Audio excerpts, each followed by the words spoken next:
gəlin sualın izahına baxaq. Sözlərdən birində 3 leksik şəkilçi işlənmişdir.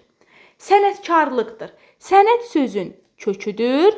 Karlıq nədir? 2 dənə leksik şəkilçidir. Dır da qrammatik şəkilçidir. Burada 2 dənə leksik var. A-nı çıxırıq. Azaldılmış. Az sözün köküdür. Al, azal, al bir leksik.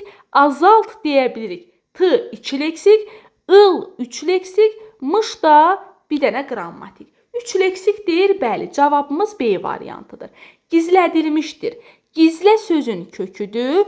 Gizlət T leksik, gizlədil il leksik, mişdir qrammatik. Burada 2 dənədir. Döyüşçülərin döy sözün kökü, döyüş, döyüşçü 2 leksik, lər-in 2 qrammatik. Qorxuduldu. Qorx, aha, qorxud, ut, qorxuduldu. Deyəcəksiniz ki, müəllim, qorx, qorxu niyə deyə bilmədik?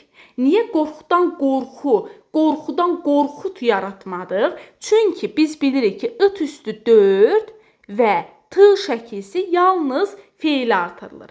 Mən qorxu isminin üzərinə t şəkilsi artıra bilmərəm. Bu şəkilçilər yalnız feil artırılır. Qorx, qorxud, feildən feil yaratdıq. Qorxudul, ul da leksikdir, du da qrammatikdir. Biz E-ni də çıxırıq. Düzgün cavabımız olur B variantı. İzahımız bu qədər. Sağ olun.